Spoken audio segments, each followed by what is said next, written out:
Welcome to our September High Performer webinar with TMIT. This is our 85th webinar, and I'm Charles Denham, and I'm going to just undertake just a few of our housekeeping details to get you started. And I'm on slide 2 for those that are following it. On slide 3, we just want to remind you to turn the audio up on your computer so that you can get the best audio possible.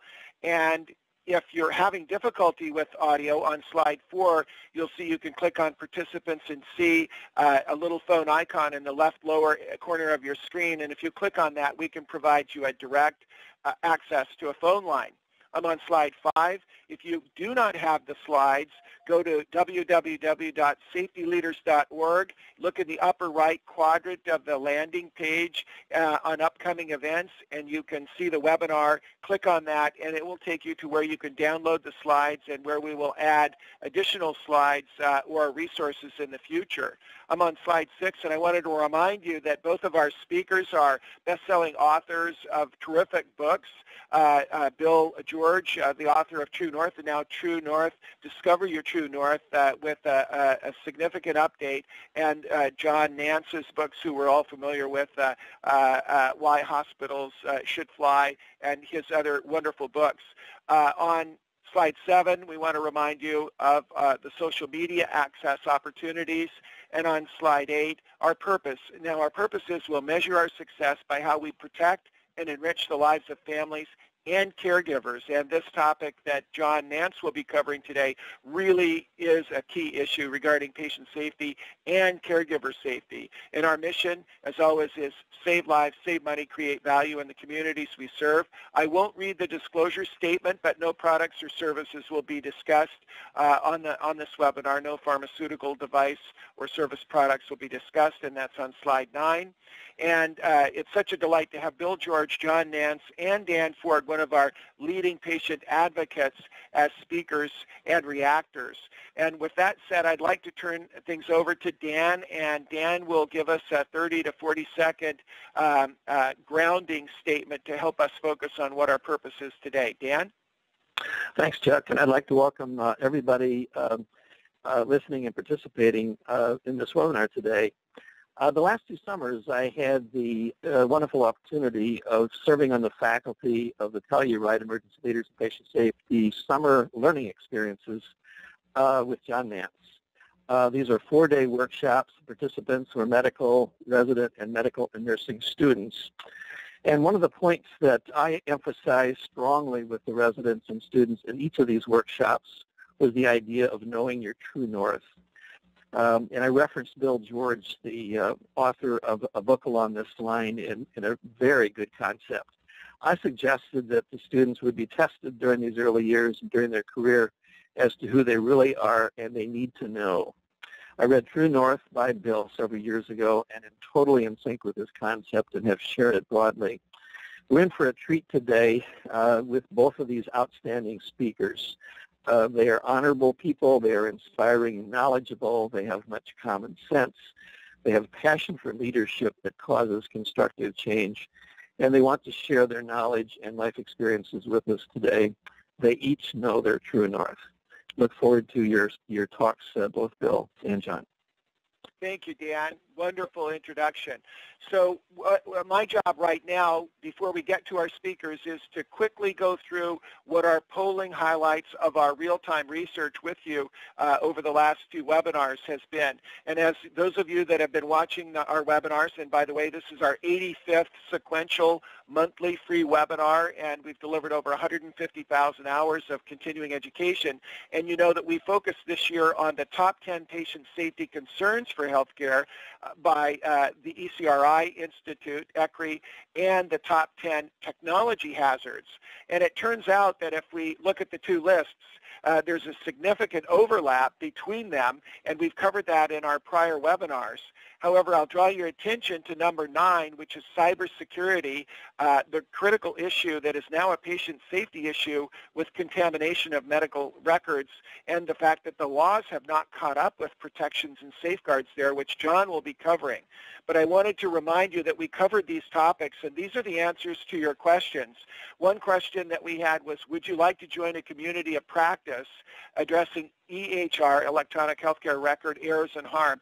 82% of you said yes out of 200 organizations, and we figure that there are 3 to 4 people represented by organizations on our webinars, so this could be over 1,000 people, and 43% of you gave that a very strongly agree. We use Net Promoter Score as a way to measure the activities, and we are going to commit to going ahead and creating a community of practice because you had such a strong response. We ask you, are you adequately prepared for data breach of your medical records? 57% said adequately prepared, but only 60 organizations responded, and we had over 200 that were on the webinar. 17% gave it a 10, which was very strongly agreed. We ask whether your organization has procedures in place to reduce medical record breaches stemming from personal digital devices, which is the new area of breach in healthcare and in hospitals. And you can see the results. 59% have them in place. 18% gave it a 10. And then we ask you about cybersecurity, the topic that prompted the work with John and the development of a classification for healthcare cybercrime. And 43% of you gave it a very strongly agree. So you can see that 80% believe there are insufficient protections for medical devices and systems. And now the greatest volume of crimes in America today are identity theft, and the fastest growing and biggest problem in healthcare in terms of IT is this issue. And the challenge is, and what we've discussed is this truly a patient safety issue or not? Is it purely an IT issue? And you'll find after you hear from John, it is clearly a patient safety issue. There's a strong case that we as safety and quality leaders have to address it.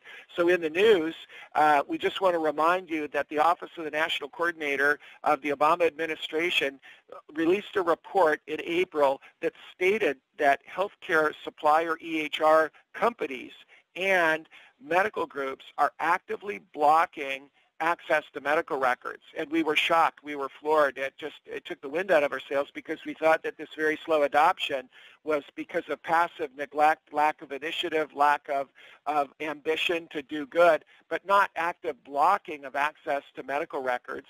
And then the Modern Healthcare article in April also articulated a huge problem, and that was that an oversight group highly populated with conflicted individuals believed that they had passed to the FDA recommendations that the EHR vendors provide a list of products or a list of areas where there was some risk for patient safety, and they believed that they had stated that if that this was not to be made burdensome. So the original language, the language they thought they approved was that a list should be provided and it should be made non-burdensome. And this is really important because without a list, we have no way to report where accidents are occurring.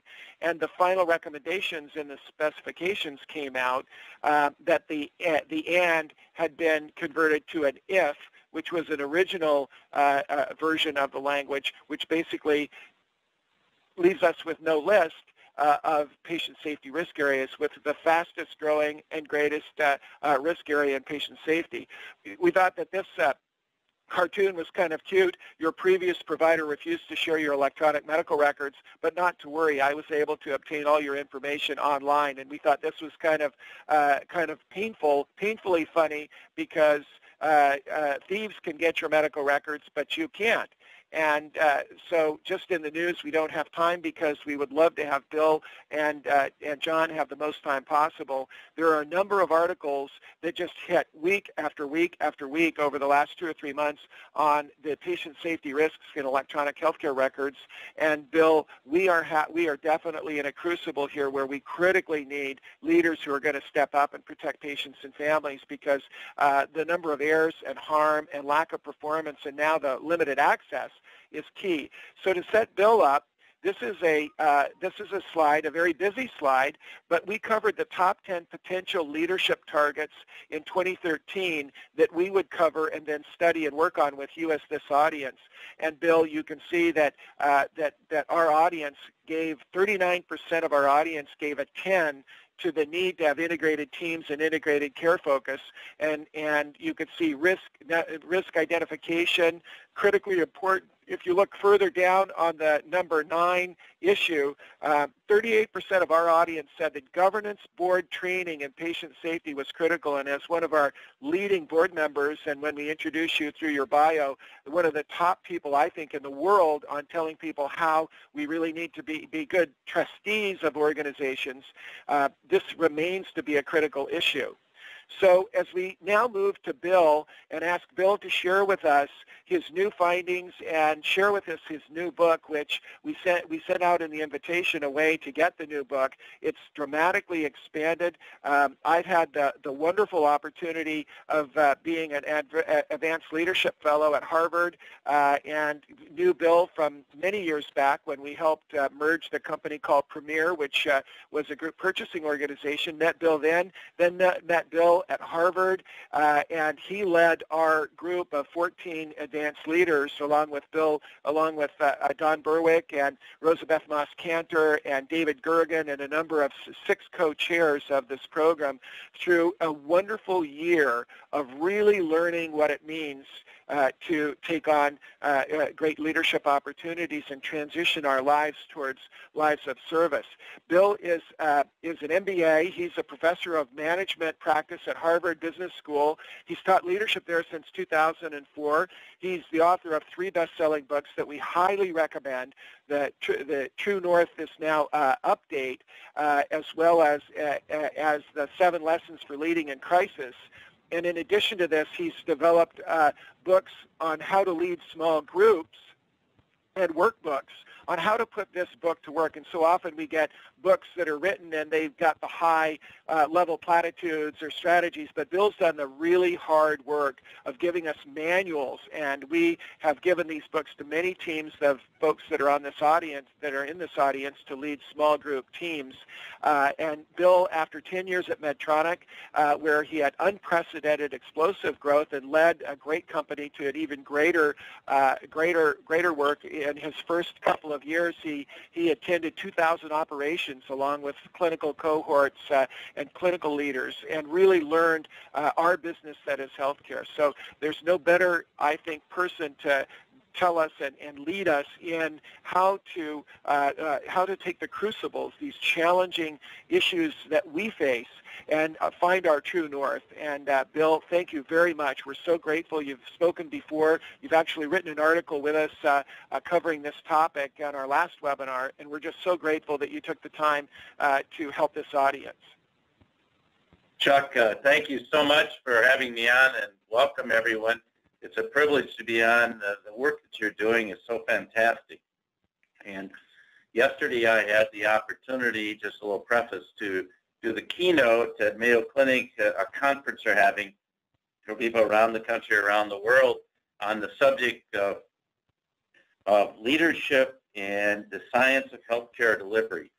And one of the points I'd make that I'd like to open with for all of you is that one of the first point is we desperately need you to lead in healthcare, and not lead just from the microcosm, but lead from an understanding of the complete system. When you get into John Nance's talk, you'll see that cybersecurity as one element can only be treated as looking at the entire system. And the breaches and things gone on are more related to that lack of understanding. But healthcare needs people who understand the last 3 feet of medicine. And the trouble today we have is some people are talking past each other and not looking at both the systems perspective and understanding the clinical practice. And the reason healthcare, unlike other fields, has not subjected itself to the same kind of disciplines, because each patient is different and has to be treated in special ways, and it's that clinical understanding that's required. So getting both of those are required for leaders in healthcare. As Chuck pointed out, I didn't have it at all when I went to Medtronic 26 years ago. And I gowned up and saw a lot of procedures, and I actually learned my healthcare from the doctors. So I'd like to talk today about some of the ideas in Discover Your True North and how they apply to healthcare. Originally, this was going to be a second edition of my book, True North, because I wanted to keep it going and update things a little bit. Actually, it turned into almost entirely a new book. We kept some of the ideas, but many, many new ones. And the reason is we interviewed 47 new leaders who found that leadership is changing dramatically. We've gone from hierarchical leadership of my era, the 20th century, and the early 21st century to empowering leaders. We've gone from bureaucratic organizations to interdependent units, and we find that bureaucratic organizations are stagnating today. And one of the problems with big health systems, they try to standardize everything. It doesn't work. And I think it'd be far better to look at an organization like a series of independent units. Of the organizations I know, no one does this better than Google does in trying to connect these together. Its new organization, Alphabet, is a reflection of that. In the old days, we used to hoard information under HIPAA, and many, many healthcare things were required to hoard information. But, we're in an era of transparency and things are on the web. And so, I think it's still shocking that in 2015 that my provider, if I have a serious problem, cannot get access to all my records instantaneously. With my permission. I just find this shocking. It takes a long time. And you have patients in heart failure coming into the wrong emergency room because the ambulance takes them there, and they can't get access to the patient's records. And example, my office manager's father was given a drug and became psychotic for 3 or 4 weeks. She thought he was permanently that way, all because he was given the wrong drug in the emergency room. So we've got to open things up. We've got to do it within the law, but we've got to find a way to open things up. Certainly the corporations are doing so right now, and they understand this and still protect things from the terrorists and other people out there that want to steal records and things like that for cybersecurity. We came through an era in the 20th century where charisma and style. Jack Welch was the prototypical leader of this era. We see a couple of politicians of the old era on TV last night who claim to be former CEOs. They're all about charisma and style. Leadership is not about that. Leadership is about being authentic and open. And today, authenticity has become the well-established standard for leaders. Still makes a lot of academics uncomfortable because they can't prove it. They have no proof formula. But I can tell you, people know who's authentic and who's not. And we moved from an era where the economist told us self-interest is a good thing, where we're in service to others. And I think everyone on this call is here for one reason. We want to serve people and help them improve their health. And that's our greater cause. And our greatest calling is that we can improve the health of the population through our collective efforts. What's driving these changes? 4 factors I see. Globalization. We live in a global world. Anyone that wants to fight that, get over it. The United States is a nation of immigrants. We're all immigrants. Just go back into your history, except for the native. If there are any pure-blooded Native Americans on the phone, maybe not, but everyone else is. Technology and social media are a really good thing. It allows us to be connected. I'm reading so many books written by baby boomers now criticizing the new generations for their use of social media. This is just another communications tool. Yes, we had TV in our era. I remember when first color TVs came out. Well, you could sit in front of your TV and watch it for 12 hours a day too, but it depends on how you use this communications vehicle. It does connect us to the world, as does the internet. I think the millennials are a fantastic generation, and so instead of ripping on them, these are people that are really committed to all the things on the right-hand side of the chart. And by the way, they have very low tolerance for hierarchy and bureaucracy, and if they find it, they'll leave and go start their own organization, which I think is a good thing. They have that kind of mobility. And finally, instead of tolerating diversity, we should celebrate diversity of all kinds. Gender, race, national origin, sexual preference, religions. We should celebrate all forms of diversity because diversity allows us to make better decisions. This is not about being politically correct. So these are the reasons I think leaders, this is what we learned from the 47 leaders we interviewed for True North. Now, let's kind of look at what are the challenges for you as healthcare leaders. I think that we need to have people in early leadership experience. Too many physicians and nurses are so involved in clinical practice, they don't get real leadership training and development early. When they're asked to step up in their 40s, they haven't had the training that many others get. And I think that's essential that they get it. So we need to open up these things to young people right when they're in their training, not wait until they get into a position of being an attending or a fully frocked nurse. We need to get rid of the myth that we need leaders at the top. We need leaders at all levels. And healthcare, for all the work at the systems level, is a bottoms-up deal. It's that one-to-one that interaction that counts, what I call the last 3 feet of medicine between the patient and the doctor or the nurse, or even the receptionist. If you don't understand that, then I think throw yourself into it and see whether it's good or bad and how people feel, because that giving people who are patients and family members a sense of well-being is essential. And I think people need a deep understanding of the clinical aspects of healthcare as well as the system. So it's that dual understanding that I was referring to earlier. I was trained as a systems engineer, but I quickly learned you have to know what's going on the firing line, and that we need to honor the people doing the work. And all too often we dishonor the people doing the work, and I think it's a tragedy. Think of them as just cogs in a wheel rather than having a critical role. So what do you need to be a great healthcare leader? You need to understand clinical medicine. You need a systems view. You need to develop your emotional intelligence, which I'll be talking about. You need a high level of self-awareness. By the way, I've never heard anyone yet that didn't think they had self-awareness. I can tell you a lot of people don't, including myself. And it's something, it's a learned capability. You need some clarity around your values. What comes first, okay? Are you going to let reimbursement come ahead of patients' needs? Everyone says, oh, no, I wouldn't do that. I can tell you virtually every health system in the country does that. And they are driven by reimbursement. Oh, we can't do the right thing by the patient, we're not reimbursed for it. Nonsense. The patient must come first, period. Are you in your sweet spot where you're motivated intrinsically to do the right thing, to help people, and you're playing to your strengths? Don't, in your own life and career, don't ask for a role that doesn't play to your strengths. You may think you're getting a promotion. I can tell you won't be nearly as happy or won't be nearly as good. And do you have a true north group, a small group around you when you get down, when you get discouraged, you have mentors, and you're leading an integrated life? You know, one of the issues in healthcare, you can get worn down. Do you have a place to go that buoys you up? If you're working in a cancer ward, you're working in a dialysis center. One of the things that my friend Kent Theory at DaVita does so well is create a very inspiring atmosphere, in spite of the fact that the basic work around dialysis centers can be very depressing. And finally, do you know your leadership purpose? If you don't know the purpose of your leadership, why would you ask anyone to follow you? Why would I follow you? And in the end, we need to be servant leaders. So 4 quick questions.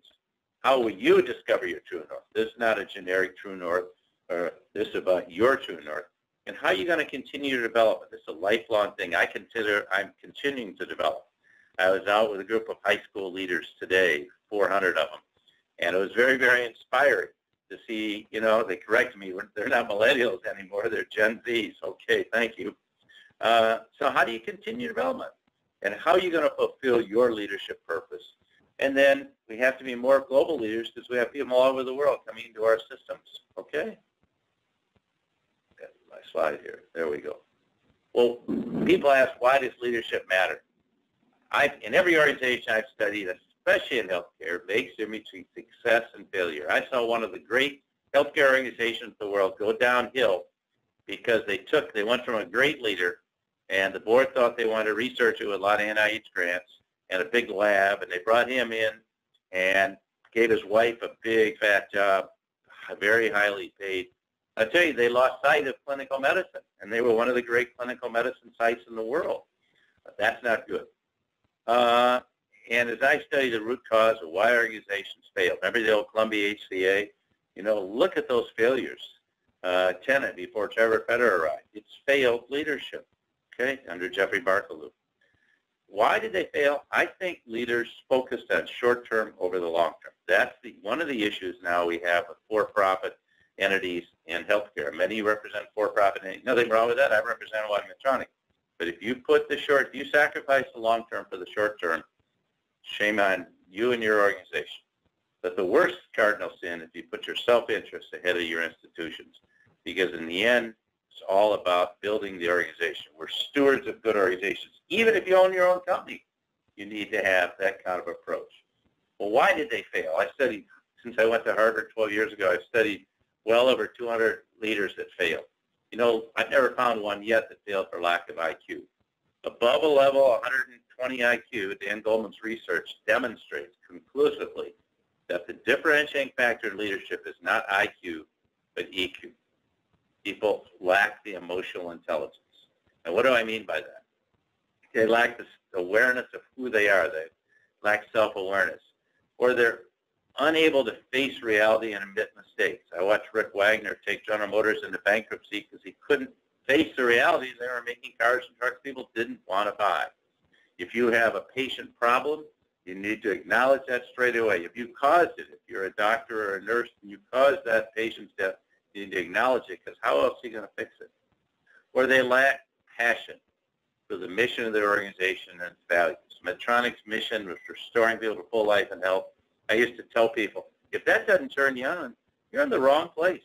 Go to work for Merrill Lynch and trade stock and bonds, and make big commissions. You make more money there, but, it's not going to be very fulfilling to you.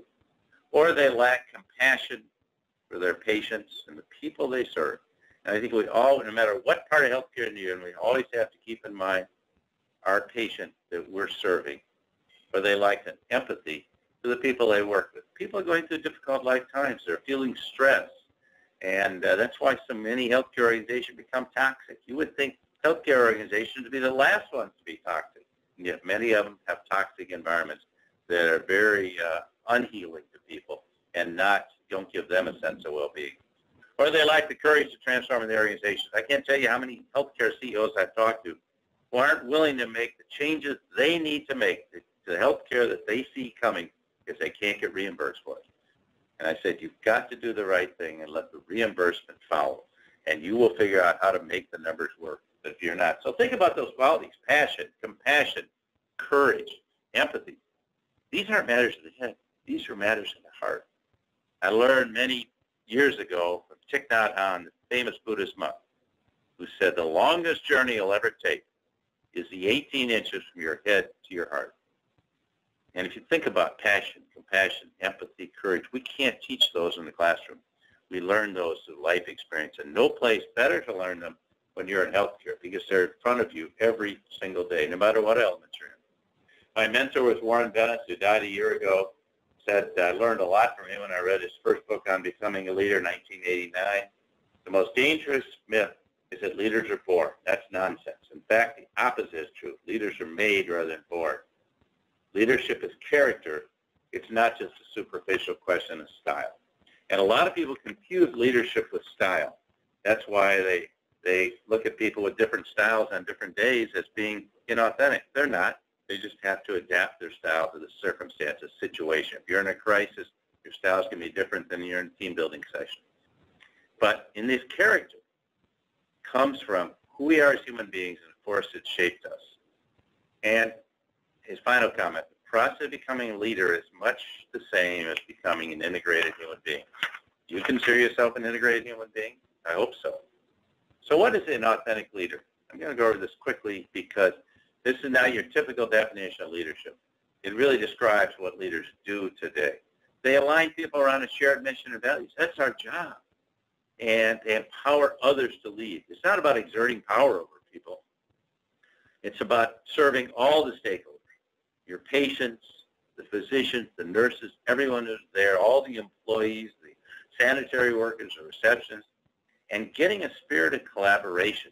So that you don't have surgeons doing their own thing. You want 5 surgeons looking at that patient, deciding what to do. And they sustain superior results. It's very hard to sustain superior. Lots of people can get them in the short term. It's very good to sustain them for the long term. Authentic leaders are servant leaders. You consider yourself a servant first, and then you become a leader. You don't lead and then become. And that means you have to flip the switch from I to we. Is it about you? Or is about being a we leader? So this is just the definition in the book, Discover Your True North. It's the internal compass. What is your true north? It's your internal compass. It represents who you are at your deepest level. Where does it come from? What is most important to you? Think about it. What are your most cherished values? What are your beliefs? What are your passions, your motivations? And where do you find genuine satisfaction in your life? Have you discovered your true north? And are you following it? So how do you stay on course? See, I think most of you, I asked you to write down what is your true north. You can do that pretty quickly. You know what your beliefs are. You know what your values are. You know your principles, but you violate them. Why did the head of United Airlines get fired last week? Because he was out cooking up a political deal with the head of the Port Authority, and he put his whole company at risk. Did he know that was wrong? Sure, he's a lawyer. He understood that. But he got pulled off by pressures and seductions. Many people can't withstand the pressures of performance, admitting they make mistakes. Many other people get seduced by the three great seducers: money, fame, and power. Some people, you can say it's greed. For some people, it's status. Some people, it's being recognized. Some people, it's just having power over others. None of these are criteria for following your true north, and they're the things that will pull us off course. We all happens to us from time to time, but it's the thing that can really cause us not to be good leaders. Well, let's talk briefly about your life story, the crucibles. This is what we found, and we talked to the first 125 leaders, and certainly was reinforced by the next 47. This has not changed. Your life story is a predicate for what you want to do with your leadership. I remember talking to Dr. Dan Bassella, who is a physician. He went on to become CEO of Novartis. His life story determined so much about it. He was a sickly boy. He spent a year in a sanitarium where his parents never visited him because he had tuberculosis and he had multiple spinal meningitis. And he never forgot the compassionate physician that treated him like a human being, unlike the other healthcare workers. He said were holding him down like an animal.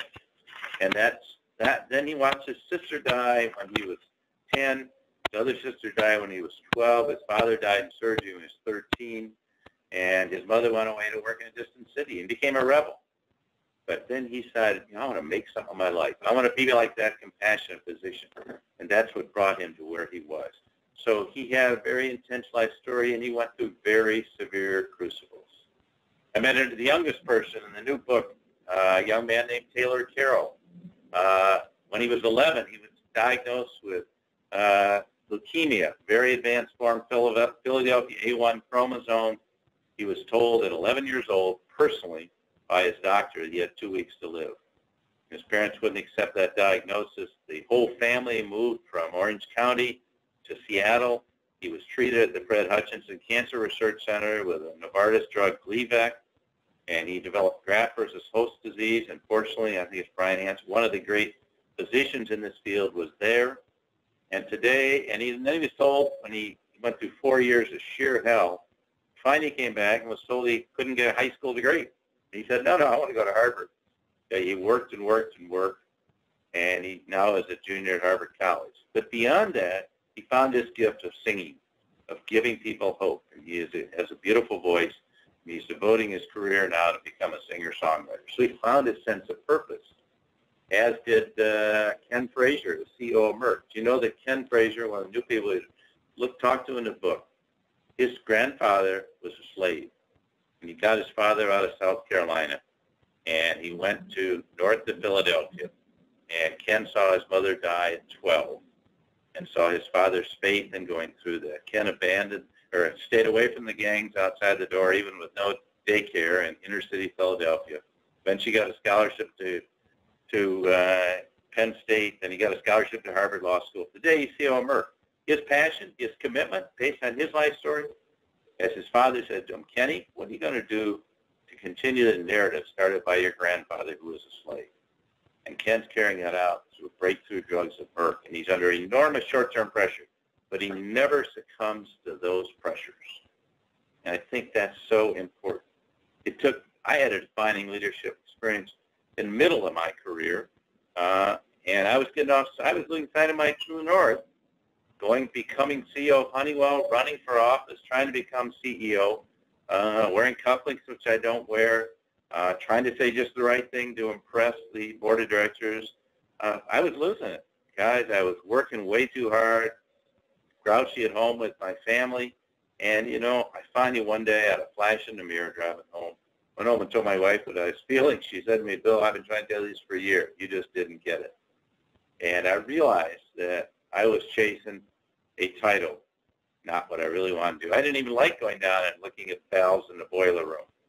So I made the decision to go from a very large company, Honeywell, where I was one of two people on track to become CEO, maybe the leading candidate, to go to Medtronic, a much smaller company at the time, 4,000 employees, $750 million in revenues.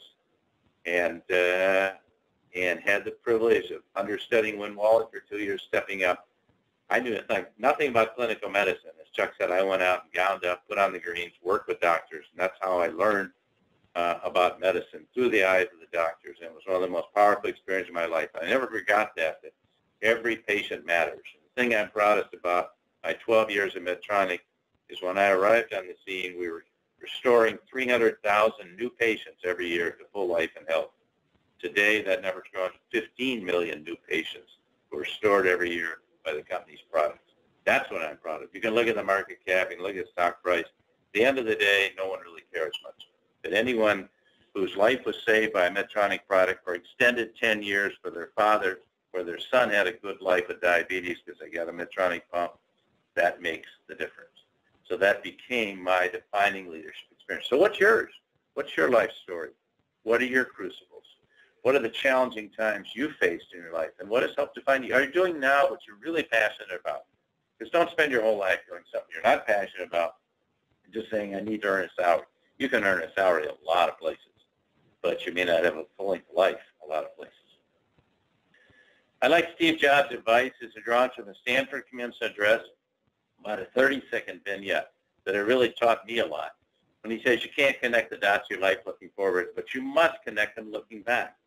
That's what we have to do. And I saw that my challenges in mid-career at Honeywell really went back to sense of challenges I faced in high school. And in some ways, I was carrying on my father's dream that I'd become CEO of a big company, not my own. So don't waste your life living someone else's life. And don't let the voice of other people's opinions drown out your inner voice telling you what you should do. You have to decide for yourself. To do that, you have to have the courage to follow your heart and your intuition, because they somehow, as Jobs said, somehow know what you really want to do. So what do you have to do to develop yourself? Here's 5 things for you to think about that came out of our research with these 170 leaders. Developing your self-awareness, not just saying you have value, but pressure. Finding this, we have a little thunderstorm going on, sorry about that. Finding the sweet spot of your motivating capabilities, building a support team around you, and integrating all aspects of your life. Let me talk about that, okay? So how do you gain self-awareness? We already talked about knowing and really exploring in depth your life story. You won't really understand it until you tell your story to someone else, particularly your crucible, and to share that with someone. We've all had them. Don't say you haven't had them. Everyone has had a crucible. But then there are 2 things more you need to do. You need to have some form of daily reflective practice, and you need to get honest feedback from people. And when you do that, you will gain self-awareness. It's hard, but you'll continue to gain it. You'll also have compassion for yourself and the difficult times you've had in your life. Instead of thinking of yourself as a victim or being angry, you can have compassion and you can accept yourself for who you are. And that leads ultimately to self-actualization, the fulfillment of doing the very best things you were called to do in your place on this earth. So I recommend creating daily practice, taking 20 minutes at least once a day away from your 24/7 world to do something where you pull back into yourself and be reflective and introspective. I like to meditate. I've been doing it for 40 years. Some kind of mindfulness practices, which are growing a great deal in popularity. Maybe it's prayer for you. Maybe it's taking a long walk or a jog. Maybe it's keeping a journal or a deep, intimate discussion with a loved one, or just reflecting in a beautiful space. All these things, that's what the Japanese do. All these things can help you. But at the same time, you need to get feedback from others. A lot of people are giving up feedback from bosses, but you get feedback from subordinates, peers. That's the most essential thing, or mentors who see you as you are. And does that enable you to open up your hidden areas to them and to others so that you're a more complete person? And they can, only that feedback is going to show your blind spots. There have been times in my life I was so blind I couldn't see my own blind spots. And I think you need to use 360 feedback from people to invite difficult conversations and address conflict and sensitive subjects. Because one of the hardest things we ever have to do, see ourselves as others see us. Excuse me. Well, what's your sweet spot? Look at the left-hand side of the chart. It's our extrinsic motivations, money, fame, power, getting rewards, winning over others. But really what counts are the intrinsic motivations. What, at the end of the day, you're going to say you did to help other people and make a difference in this world. Now, you're in a role when you play your strengths. I'll guarantee you that's your sweet spot. I'll guarantee you if you're in a role that plays your intrinsic motivations, as mentoring did for me, and uses your greatest strengths, okay? I didn't have great strengths in medicine, even in the technology. I have a technical background. I found myself in my sweet spot, and that's what enabled me to be successful, I believe, in that role. So let's look at some of that motivations. The extrinsic on the left-hand side, but look more at the other side. Personal growth, cherishing your family, doing a good job, helping other people develop. But most important, finding meaning in work and making a difference in the world. Those are the things that I think you'll find really matter. Oftentimes, your strengths and weakness are two sides of the same coin. You want to build on your strengths and minimize your weaknesses by surrounding yourself more capable than you are in those areas. But acknowledging your weakness, asking for help. Being vulnerable is not a weakness. It is power. So you're in your sweet spot when you're motivated intrinsically in a job that uses your strengths. But you need a support team around you. You need people to give you advice. I think you need one person in your life, like my wife, Penny, who can be totally open. I think you need mentors who guide and counsel you, keep you going off track. And I've had two support groups that have been with me for 40 years and 32, invaluable in my life to have those people around me. And then I think you can say, you're never going to have a perfectly balanced life, but can you lead your life with the integrity of being the same person in every environment, in your personal life, in your family life, in your community life, and most importantly, your workplace? Can you be that same person?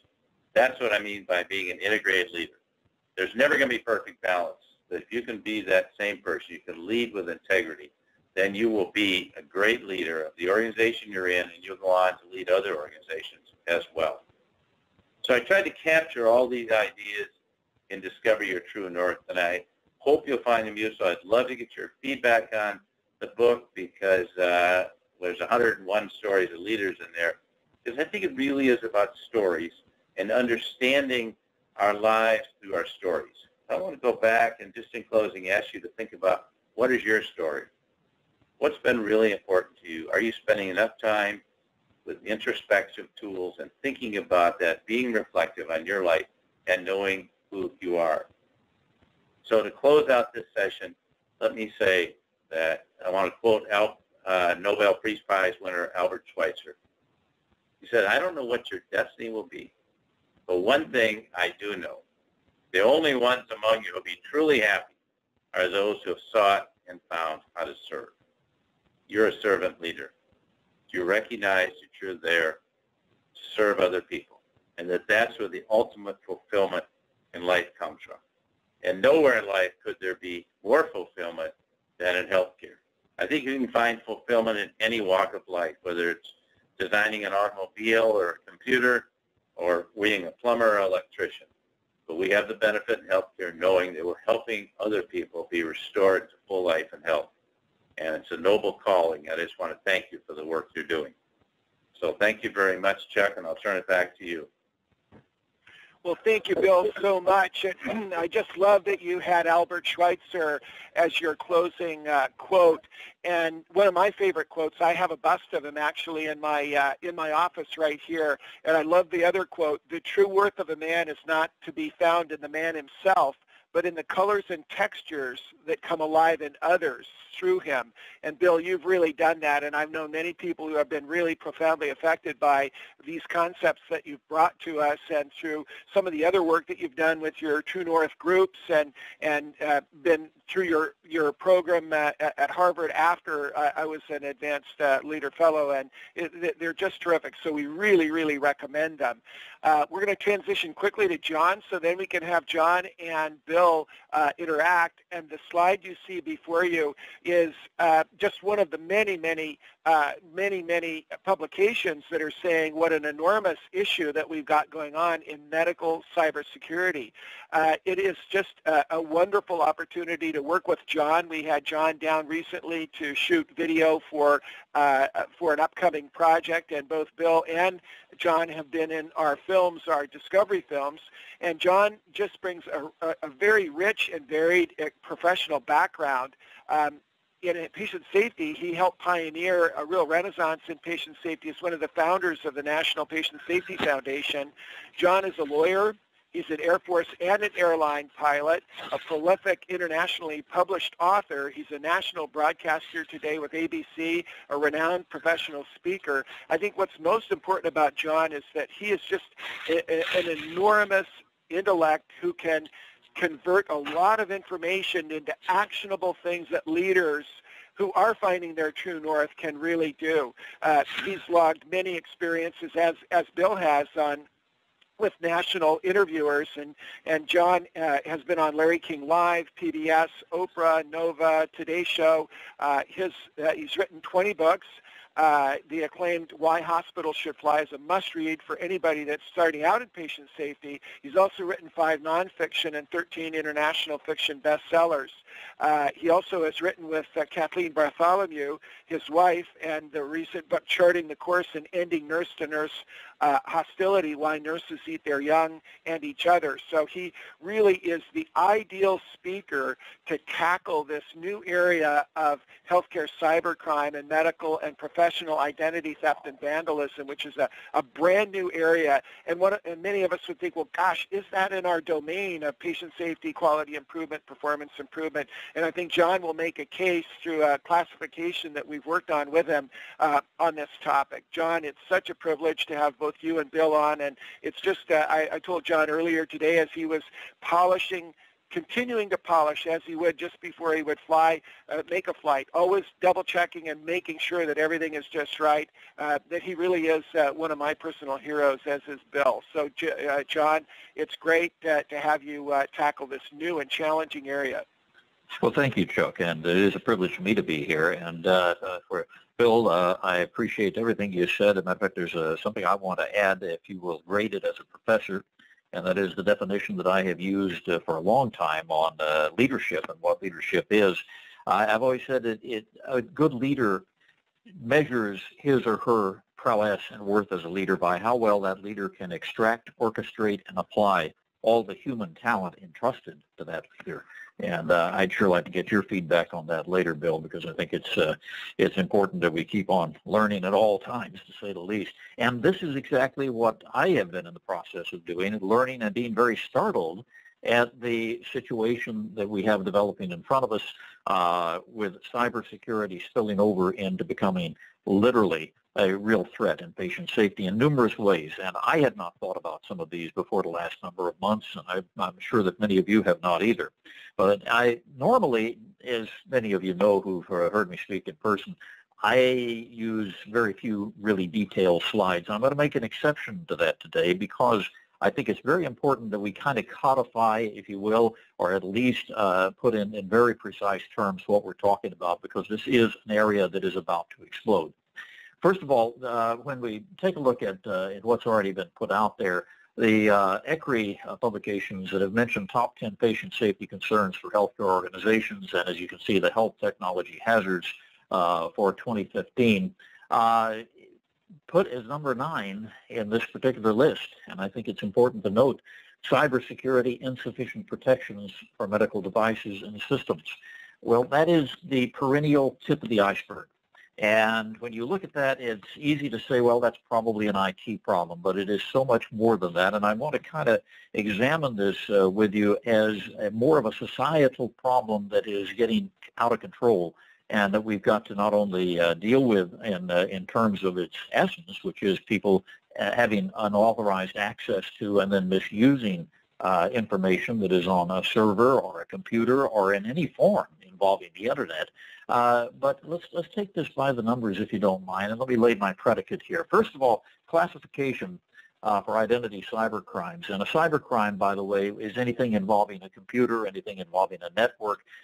You can even make the case that it's probably a fax machine too, although we're moving away from faxes. I don't even have one anymore. There are these categories to define what we're talking about. Breach means somebody got into a record they shouldn't have been able to get into. Maybe it was a breach from China, maybe it was a breach from across the street or across another office. Somebody got into a list that they should not have been into. Whether they did anything with it or not goes to a second tier, and that's theft. So if you pull some information out of a file that you should not have been in the first place. That's a breach and a theft. And then if you don't do anything with it, it ends there. But if you do, and increasingly people are doing things that they should not be doing, we call it counterfeiting. Identity counterfeiting means using anybody's identity or information from a cyber source, if you will, for purposes that are not in conjunction with what the owner wants. And as a matter of fact, this is one of the key themes that I'm going to talk about throughout this, is the ownership of your own data. As a matter of fact, I'll give you the language in a proposed law that's just off the top of my head. But being a lawyer, I think in these terms that occasionally we have to go to the federal level to make something so clear and so extant that it cannot be ignored. And what I'm getting at here is the fact that each and every one of us should own, without any question whatsoever, any bit of information, sensitive or otherwise, that is about us. And we should have access to anything that is stored information that is about us that is sensitive. We can define either sensitive or proprietary. I would use the word proprietary. And that is not happening. We have a lot of things in American society and around the world these days, people, organizations, and et cetera, including the medical records as we go completely into EHR, that are compiling information on each of us and then denying that it is our property.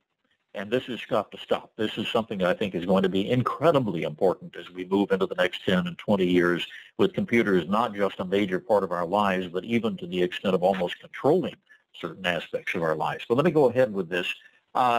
Medical identity cybercrime, to put a fine point on this, and it's, as we say, it's a new issue. It's the ID breach, getting into somebody's folder, getting into somebody's EHR, getting into a database in a hospital or a healthcare insurance company.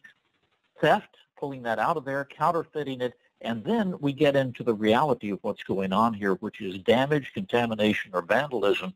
And as I have this listed here, basically what I'm talking about is somebody using your information or my information to go get medical care under our names. As a matter of fact, this is an emerging problem of mammoth proportions. And as we go along, I'll talk about this in more detail. Medical record blocking, that's another outfall. And friends of mine who are very knowledgeable of this, one individual who actually helped write the HIPAA law, are adamant about the fact that HIPAA must not be used to say that you can't get into your own medical record when something has happened to it. And yet, and I'll talk about this a little bit more, that's exactly what's been happening, and it's been used as an excuse, and it is a nefarious excuse, and that also has got to be illuminated and stopped. Healthcare professional identity is also a cybercrime, and this is increasing. And as I said, it's an old and new issue because, of course, we've had ability of people to, if you will, slander or at least to expose in a way that's going to be detrimental people in healthcare as well as in other professions to broadsides that may be in a newspaper, maybe in a newsletter, maybe in a magazine.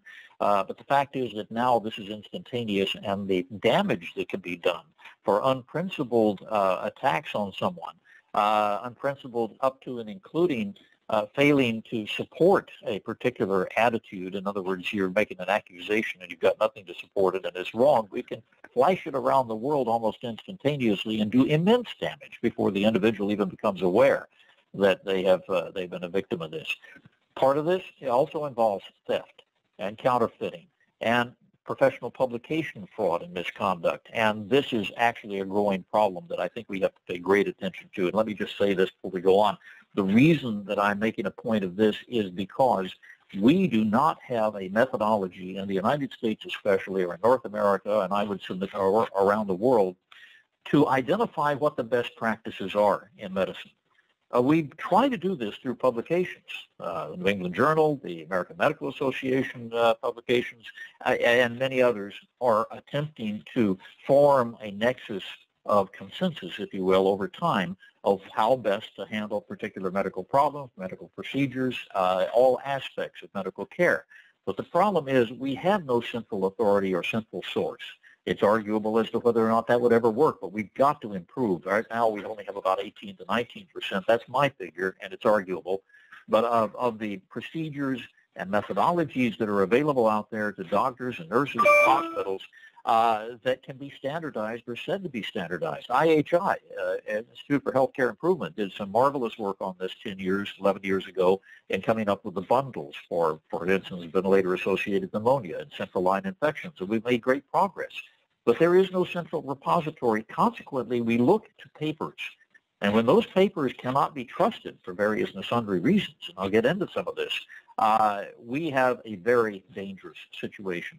The capability now to publish what appears to be a very valid paper on a finding that can be immensely useful to medicine or immensely dangerous, and flash that all over the place and have it almost put into immediate effect, and then find out that it was fraudulent in one form or another, that possibility and capability now transcends so greatly the old methodology of going through peer review that was clearly slow and methodical and gave everybody an opportunity before something was printed in a major journal to look at it. We don't have that today. We now have the capability of instantaneously putting something up only to find out that it's misleading. I'm also going to talk just a little bit before we finish up here about a concept that I've been beating the drums on for a long time. And I've had a lot of assistance from Dr. Denham on this and from others, but we have not put it into operation yet. And I'll talk about it in a minute, but we call it the Red Cover Report, and that apes, if you will, the in-industry moniker that we use in aviation to describe the reports for the National Transportation Safety Board, which are called blue cover reports on major accidents. When they put out a publication, it is world-class in terms of its ability to analyze. And I want to see the same thing done in medicine, and I'll tell you why I think this is going to be so important and going to be of such use. Let's go back to the basics of cybercrime or computer crime. As I said, there's a breach, there's a theft, there's counterfeiting as a particular level, contamination, harm, and vandalism. You know, we have actually prepared to a certain degree to respond to this now nationally. And we're not talking about the medical aspect at this point. We're talking about your credit card records, the ability to steal your credit card number, and even that little number on the back of the card, which in my opinion is grossly overused. And you usually don't find out until something really has gone very wrong. People are charging on your account. Somebody's run up a couple of $1,000s. Fortunately, because the law is as it is, our liability for anything that we didn't create is $50. And consequently, people haven't been as alarmed about this. But now that we have moved into a situation where people are beginning to steal your ID as well, your social security number, other vital information, and making various and sundry criminal uses of this information, we have companies even like LifeLock and others who have built up to answer these things. And that's fine, because I think when you take a look at the numbers, it becomes extremely startling. We've got 5,400 breaches of more than 818 million records since 2005, and it's trending up. As the chart here says, there were 783 breaches with 85.6 million records exposed in 2014. That's a substantial hike of 27.5% over the number of breaches in 2013. Basically, it's going up, and it's going up almost exponentially in the latest looks at this. Healthcare has the most breaches with 42.5% of all the breaches in 2014. And this is followed by the business sector with 33%. Identity theft, theft of credit card fraud hits 10% of Americans now. But as I said, one of the things we haven't been terribly concerned about, or why we haven't been terribly concerned, is because we've got this shield of, oh, we've only got a $50 liability here, and people are beginning to find out that's not the full thing. Your credit report gets impacted in many cases if somebody's stolen your identity, and that can take a huge amount of effort and time. 10 billion in fraudulent transactions in 2015 are just the tip of the iceberg. There are an estimated 1.7 million taxpayers right now who are likely victims of identity fraud, and it's growing literally exponentially because on the black market, so to speak, and there is one out there. You've heard about the shadow web where all sorts of things are bought and sold. People can get money for this information if they've got enough of your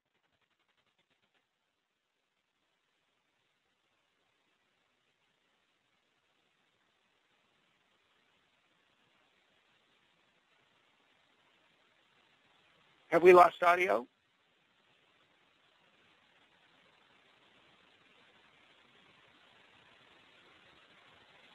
Everyone's still on. John looks like he's lost audio.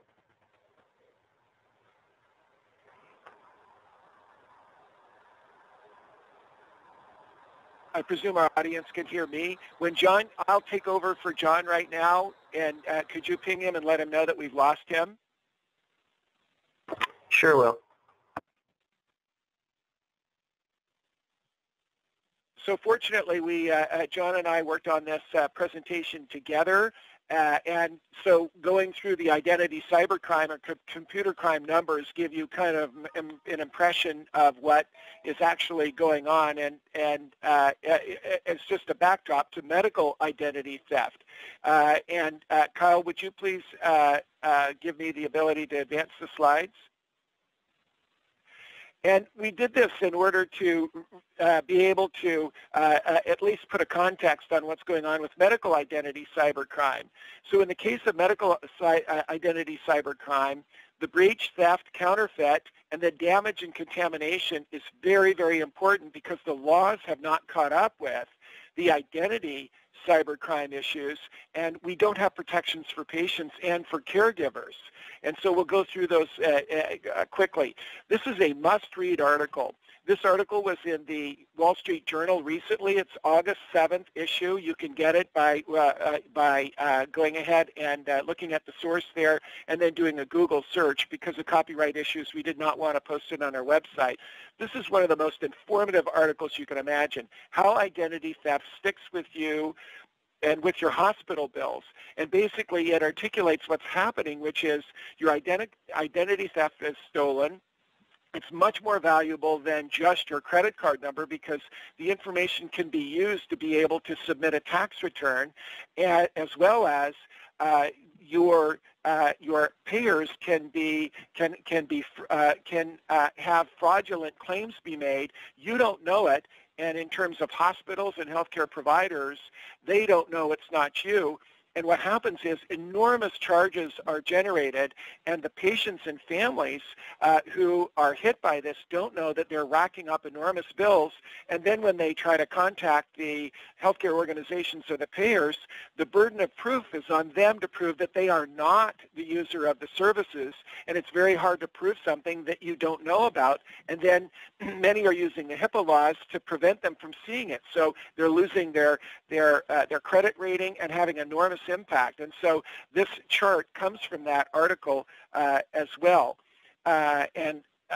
So what's happened is that there's an enormous problem here that is directly related to the fact that the laws have not caught up with this issue. The next slide, slide 62, and stand by one moment, I have John on the other line coming in. Now, is this next slide, which is slide number 62, addresses how big a problem this is. 1/3 of people are losing their health care insurance. Out-of-pocket expenses are enormous. It's north of $12,000 that it takes to correct these problems if you have these, if you even know that it's happened to you. Then the big issue for patient safety is we have an enormous problem with contamination of the medical records, which is absolutely a terrific problem, and we haven't caught up with it. Now, at the end of the article, it addresses President Obama signing a bill. Do I have John Nance back on? I don't hear. I'm working with you. I'll just continue, Kyle. And so this is a must-read article. It addresses a number of people that have actually had transplants and surgery using someone else's medical record and medical identity, so submitting themselves to care under another identity, and the enormous contamination can occur when someone is getting opioids or getting stating that they have some allergy to get an expensive drug, and then you go in for your care. Your medical records are now contaminated and can have an enormous impact on life-saving issues. And it's almost impossible now in the digital age to get your medical record clarified. Slide 64 addresses 2 articles. You can download these over the web, and we also have them posted. They address the 5th annual study of medical identity theft, this and also the breach study of data. these are the most comprehensive reports we could find over the last 6 months on this issue, and they provide an enormous amount of information and right up to date to 2015. You'll see that the report of the 5th annual benchmark study shows that it was produced in May of this year. So the medical identity breach, as John had said, it's enormous. It's over 42%. The number of breaches that you see on this slide, the Anthem's breach of over 78 million people, and the breaches are just coming through every week. We see them. The total number of records breached, and now this slide is from HHS, from the Department of Health and Human Services. Look at how many in 2015. And this is just through June 26th. So it's a staggering growth in the problems. The types of breaches that you see there on slide 68 show where the problems are coming from. And as we were doing the research with John, we find that there are a number of breaches through the personal devices of healthcare workers. And so this is one of the areas where we really need to tackle this. In terms of the cost, the level of fraud is on average about over $12,000 of fraudulent claims made against patients and families' healthcare insurance. Now, most of us get lost in statistics, and whether it's 50 or 80 billion to the America is not as important as the number that is further down on the slide. It costs over $20,000 to restore your medical identity if you can. 1 in 3 victims lose their health care insurance, and the HIPAA rules can block the access. And so this is, we put kind of a call out here to really draw attention to the fact, these are the factoids that I think are really critical for you to bring to your organization, and the fact that these are real numbers, and we're seeing an enormous rise. Now, here's another reference from HHS in terms of the cost of healthcare data breaches in the millions. And so, again, between 2014 and 2015, we're not even done with 2015. This is an enormous problem. So as we look at this issue, we really need to look at what can we do to prevent, respond, and protect ourselves from these. And in our research, working with John, we found that the FTC has a step-by-step recommendations on what to do. Now, the interesting thing is we were working with John on this over the last months. We had, my own family had a medical record breach, and we found out a year later, so 12 months ago, 2 weeks ago as we were working on this, we found out there was a breach a year ago. So we didn't even know that this happened to my family, and we have a family member of one of our core team who's had their tax returns submitted twice by thieves, and this is just a small group. So this is a very good document. It's a checklist regarding identity theft and what to do when this occurs. There are very, very good government documents on what to do when your medical identity is stolen. Just to shift gears, and I'm still waiting for John to jump back on. I think he maybe had a phone connection problem. Is the area? Let's move on to healthcare professional identity cybercrime. The same categorization. You can have breach but no theft, breach and theft. You can have breach, theft, and counterfeiting. But this enormous problem of publication fraud and misconduct is really going to sour the trust of the global community to us in healthcare, because the fraud and misconduct is just enormous.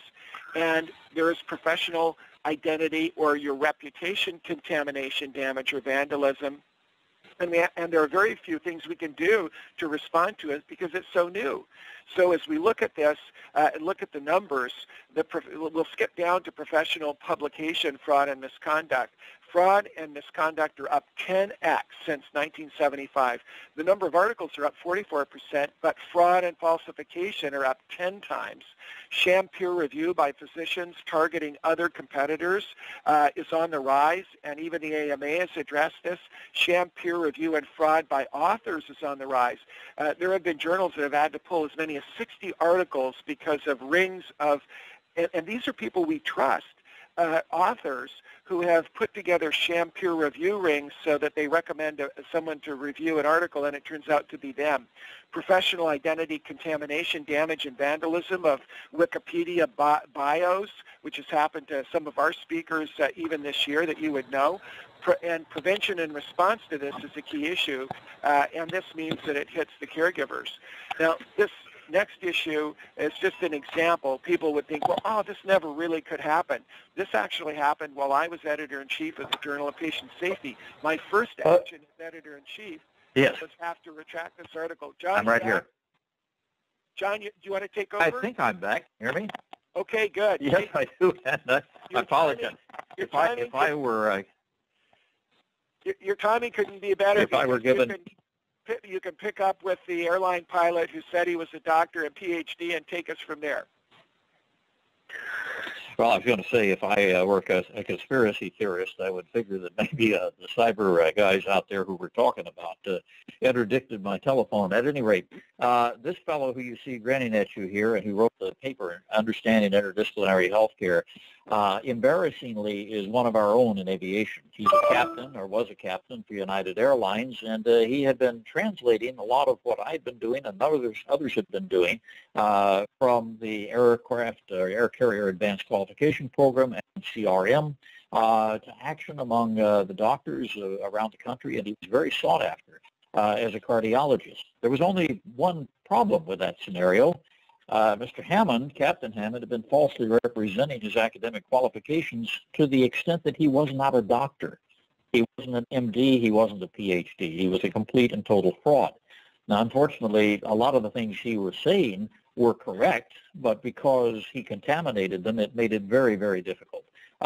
This Reaction Watch actually talked about the fact that there were at least 6 papers that he had published using those false credentials that had to be retracted.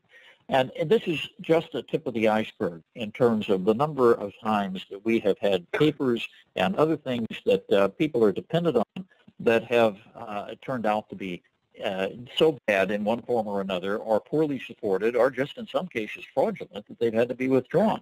This is from the National Academy of Sciences. More than 2,000 retractions studied. 67.4% of those retractions are misconduct, including fraud. And as it said, fraud is up 10 times since 1975. Again, what I talked about earlier, before I got cut off there, and we were discussing basically the fact that we don't have a source for a generation of best practices. We can't tolerate this. We really can't, because it's misleading. And until we have a central repository of the type of intellect and intelligence brought to bear on what is the best way to do things, and start churning that out with more assurance, to where, for instance, in lawsuits, we don't have to spend half the time trying to establish what the standard of care is, we're going to have this problem. This was an article in the New Yorker, by the way, and this gets into professional attacks that are so ruinous, even when they're in an old traditional source. In this case, the New Yorker certainly is traditional. Most people don't have the opportunity to defend themselves. And this particular article was roundly attacking Clayton Christensen and his theory of disruption. Clayton is a professor at Harvard and had pretty much literally and figuratively written a book on this. He fought back. Most of the time, people don't have the opportunity to fight back, and they don't have the resources to do it. And this is a major, major problem, especially as we go along in a situation where things can be triggered within hours that can severely damage a reputation. And just the same problem as we had in the older days with newspapers coming up with something completely incorrect on the front page, damaging somebody's reputation, and then forcing themselves to put a retraction on maybe page 36 later on that nobody saw. This is now exacerbated several orders of magnitude by the instantaneous nature and the widespread nature of the Internet and the blogosphere, as they call it. As a matter of fact, one falsehood spoken or printed in a blog about somebody that is picked up and retransmitted can literally be around the world, and within one day the damage has been in the millions, sometimes irretrievably so. So all of this comes down to a matrix of great concern that we're going to have to pay attention to. And as I'm sure Chuck, filling in for me in the intermediate there, pointed out to you, it's a patient safety problem, especially when you have had your patient records messed with nobody knows it, and you get medications that you shouldn't have, or you're considered to be allergic to something you're not allergic to, and you can just imagine the difficulty from here on. By the way, to go back to that one point, HIPAA does not, absolutely does not bar a situation in which an individual's health record has been contaminated with information from a person who stole that information, and now a hospital says, we can't let you see your record because that is simply proprietary now, and HIPAA won't allow us. That's not true. And hospitals or any other institutions that hide behind that are doing a dastardly thing, and that must be stopped. I'm just about out of time, but I want to do two things. I want to talk about the necessity, in my opinion, of a federal statute, a standalone federal statute, and I'm not sure if we had it up on the screen, but I'll just read it to you. Basically, all proprietary information and our data pertaining to a citizen of the United States is and shall remain the property of that individual, and as such may not be stored, utilized, transmitted, manipulated, or altered in any manner without the express written consent of the owner. I would go on to make it very clear, if I were writing this statute, that that informational property cannot be bartered or sold. It can only be licensed, and even then, only on a one-year basis. And I think as a major component of that, we should have, as part of a law like that, a standalone federal statute that criminalizes misuse of that property, and that sets up treble damages and attorney fee recoveries for certain situations, and most of all, that says no citizen shall be denied access to any information that is being held about him or her at any time under any circumstances. That would make it crystal clear that blocking data, blocking access to your own health record is not only impermissible, but we need to make it a federal crime. I think this is accelerating so rapidly into areas that we had not considered, the cybercrime, the mismanipulation, the access, that we have to make it very clear. And if we can get this into a bipartisan situation in what we sometimes laughingly call Congress, and I'm sorry to be disparaging, but I happen to be a member of the APOCs on both their houses party these days, this is something that is really very important, I think, for the United States.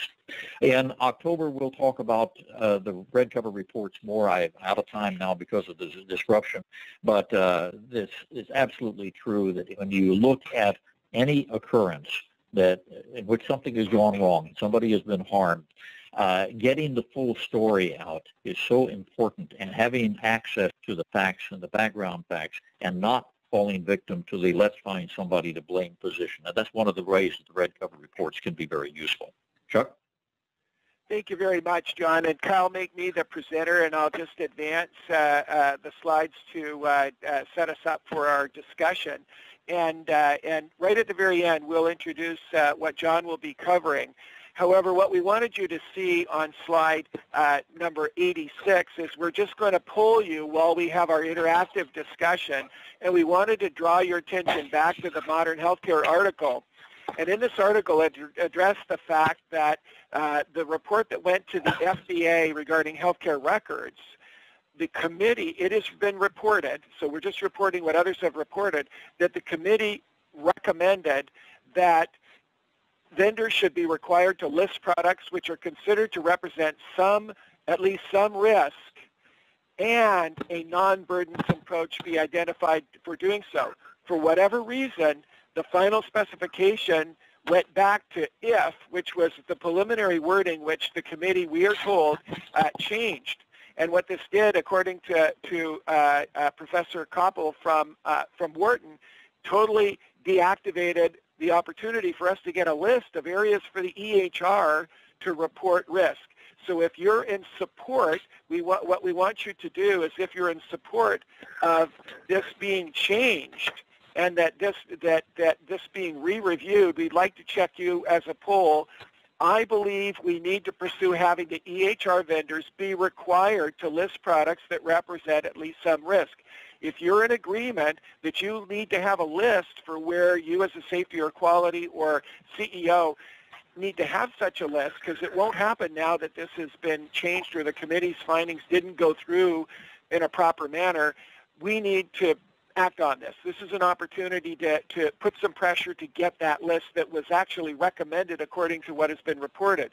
please, a very strongly agree means that you very strongly agree that we need to have such a list. And Bill, running Medtronic, this would be that Medtronic would clearly provide an opportunity for us to at least know the areas that we would report on. And in aviation, John and I, as pilots and both jet pilots, it's unconscionable that we wouldn't have a list with a manufacturer for where risk would occur so that we could at least report where we could have improvement. The second question is, I would like a deeper dive on medical record contamination through cybercrimes so that we can prevent patient safety risk. That's your second question. We'd like to know if you want a deeper dive on this. And then coming back to leadership with Bill, Bill did such a tremendous job addressing the work that he did, the research he did in his book. If you'd like more deeper dive on leadership and helping you with your own leadership, and Bill has been terrific in giving us books on how to run small groups and other things to apply these principles. Whatever you would need, please enter free text entry. And then we'd like, on the next question, the questions or suggestions I have to help understand the new area of healthcare cybercrime are. We'd like to know, is there anything that you'd like to cover there? So if you could address these questions, it would be terrific, and we'd like to have you answer them. But what I'd like to do is now turn things over. Bill, we'll start with you from what you've heard from John, and then John, what you've heard from Bill, and then we'll go to Dan. Bill George, are you with us?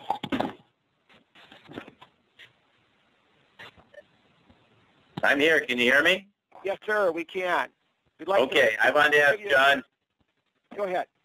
I want to ask John if you're concerned these cyber criminals are going to go beyond stealing data to actually trying to influence the processes of medicine that go on so they can actually disrupt the patient-physician treatment, whether in surgery and testing or other things would actually try to disrupt them, as we've seen attempts in other industries. Bill, I think it's inevitable, and I think it's inevitable on several levels. First of all, you've got the follow the dollar situation. So if there is a profit to be made illicitly by manipulating like that, that will be done. Somebody will find a way. Secondly, the maliciousness of trying to hurt someone, if not kill them, could lead to a manipulation, a cynical manipulation of records in order to either hurt or kill someone, and that could be on several levels, and it could be initiated completely around the world. And third, this is an open door to terrorists, and we know we are literally at war in the Western world and the Eastern world, for that matter, with people who don't want us on this planet and are willing to do anything at any time to kill, maim, and hurt. And this is just an open portal for them, and it's going to be only a matter of time before they figure out how to use it if we don't close it. Good, thank you.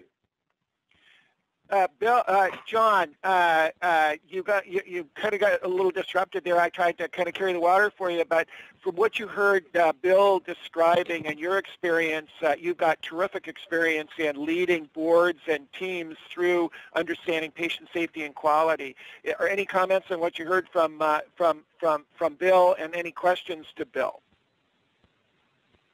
Well, I think, first of all, Bill, it's music to my ears because you're, as the guru, if you will, stating things that I very firmly believe in, especially with regard to servant leadership and in regard to, I think, one of the things that was most powerful that you said.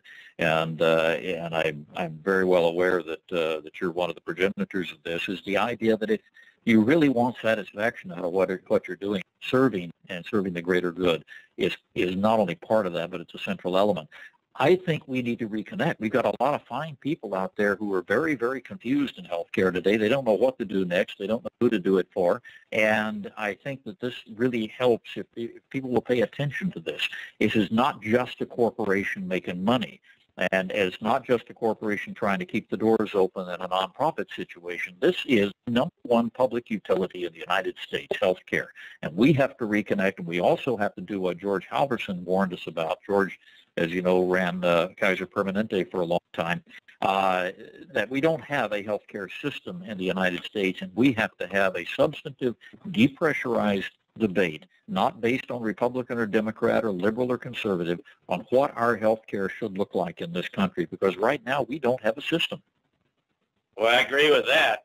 We do not have a system, and we need to take a whole systems approach. It's like the blind man and the elephant. Everyone looks at it through their own lens.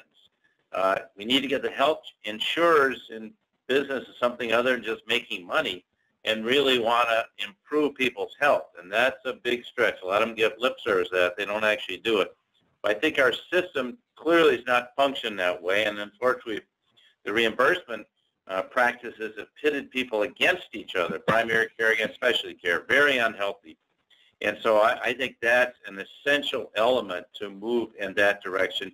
As far as re-engaging the workforce, and so many people are stressed out in healthcare, we've got to get people who are not on the clinic, engaged in clinical practice of medicine, back into that practice to see why they're there. These are not numbers. These safety numbers you have are not just numbers. They're real human beings. And everyone's got to be a concern. Every single person, not just statistics. They are. We get mesmerized by these things, and we find ourselves pulling back rather than engaging the work. So I think everyone, I told everyone in Medtronic, you should gown up and see a procedure a month. And by the way, we brought patients in to tell their stories. Bill, I'd like to, before I go, Dan, I'll come to you. I'm going to come to Dan right after this, but two quick things. I put the slide up regarding the fact that our safety and quality leaders don't have a classification system for being able to report harm, errors, and ways to improve the electronic and digital records. And combined with that, this information blocking that blocks people from getting their medical records, the laws haven't caught up with this, as John had said. And what do you think we could do as a movement to try to get, you know, we're having an enormous number of errors and harmful events that are occurring.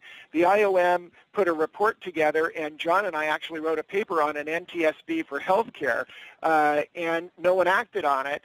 And now we can't, now because of this issue of not even having areas to report harm, it would be hard for a manufacturer like a Medtronic back when you led it. If you didn't know areas where folks were reporting harm, you couldn't improve your products. Well, Medtronic, I tell you, reported every single incident. We're the only ones that did. And we had what's called the Red Book, and came out 3 times a year and reported every single incident. It showed, longevity and all kinds of things, complications, products pulled off the market, competitors used it against us. But I always say, where's your book? Where's your book? I think getting more information sharing and follow-up on products, one of the problems is there's no post-market surveillance on products approved by the FDA. We don't know how these drugs come out. We know what the clinical trials said under very controlled conditions. We don't know what happens in the real world. Exactly. And it's horrible. I see drug companies complacent about the fact that 75% of their users stop taking the drug well before the prescribed time. Maybe prescribed for a year or 5 years, and by 9 months, 75% have dropped out. And I think we need that data sharing. They're all afraid to come public for fear they're going to be beaten up in the media or patients are going to panic. Right. But I think full information, we live in a transparent era. So we got to navigate the cybercrime on one end and the other end of greater transparency about problems. You can't solve any problem you don't know about. And I told people at Medtronic they'd never get fired for bringing me a problem that they caused, that they surely would lose their jobs for covering one up. Great. Bill, I'm going to go to Dan and let Dan give us a reaction comment. And then, Bill, I want to come back to you. You mentioned storytelling. Would you tell us about what you did at Christmas time at bringing patients and families in? Because I think it's a great motivator. I've got an urgent call at 2:30 Eastern, so let me just answer it quick and quickly, and then come to Dan. We'll let you go. Thank you, Bill. Go ahead. No, I'll answer the question quickly. Christmas, it's actually holiday party. Changed it from Christmas because we have a very diverse mix of employees. Bring in 6 patients, and they tell their stories to all the employees. You have 40,000 people now through webcasting that are there, several thousand people in the atrium auditorium, standing in the aisles and everything. You hear the stories of 6 patients are represented. That's more powerful than anything Medtronic does all year, far more powerful than reporting its numbers, its earnings, anything like that. The message is brought home that everyone holds that patient's safety and their future health in their hands. Thank you, Bill. We really appreciate it. We'll let you go. Dan, I'll let you make a comment, and then we're going to come back to what we're doing in October with John covering the Red Cover report, and then Dan will come back to you to close. So, Dan, any comments on what you've heard? Why don't I combine the closure with what was going to be a question, and I'm going to make a statement out of Chuck. First of all, stories. Let me come back to you then just in a minute. Okay. And so John will cover the what if of a Red Cover report, and he's going to take some cases you're all familiar with, and this concept of a Red Cover report being like an NTSB Blue Cover report that we as pilots would seize, as John always says, as soon as they hit the coffee table in an FBO and in the coffee room for pilots, we seize them because we don't want to make a mistake that we could learn from these reports. And that article, John articulates this wonderful concept of his. He's going to address these cases like Kimberly Hyatt, who committed suicide after her HR file information was released and after she was vilified for the death of a child in Seattle. The two family issues that occurred with our wonderful hero, Sue Sheridan, both Cal and Pat Sheridan, and what would have been different if a Red Cover report had provided the learning to all of us about the system's issues that contributed to both of these terrible errors that were entirely preventable. And then the Julie Tao story and what happened with Julie when her statement somehow found its way into the legal system, and then she was criminally charged and almost went to jail. And he'll be addressing the what if we had the Red Cover report systems analysis, and we're so grateful, John, for you doing that for us. And so he graciously didn't present that piece in his presentation to give us the time at the end. So, Dan, we'll allow you to, we're just a minute over. Please give us your closing statement, and then if our speakers could just stay on for a minute after so we could have a performance improvement loop. But God bless you all, and thank you so much. Dan, would you please close us? I sure would. Just a couple of very, very quick comments. Storytelling is the best way to sell anything, including all of these ideas today, as Bill's comment about storytelling.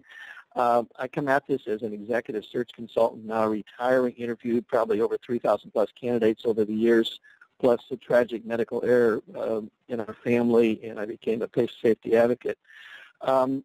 Bill's comment about every candidate, every exec's going to say he or she's got self-awareness. I would agree with that. However, when you talk about the authenticity part of it, I would say not so much. We have a lack of true north, lack of passion, lack of courage, frequent lack of integrity, lack of vulnerability. There are wonderful exceptions to that out there, wonderful execs. But we need a lot more outrage. We need a lot more leadership when it comes to reducing the medical errors for now being the third leading cause of death. We need the outrage from boards and CEOs regarding that, as well as the subject, John, that you talked about today, the cybercrimes, medical identity thefts. You showed the slide about this Clay Christensen and that quote, and I couldn't help but my stomach started churning when I saw that, because there's something about a criminal act of dishonesty. That is the way so many patients feel who are victims of medical errors. I come at this positively and don't dwell on that, but we do have to also look at the patient and family members as leaders in this whole movement. I want to thank John, I want to thank Bill, and I want to thank you, Chuck, for once again inviting me to be the voice of the patient. Thank you, Dan. God bless you all, and we hope you have a great month. And John, we're so honored that you'll be leading us in October again. Thank you so much. And if you all could just stay on for a moment.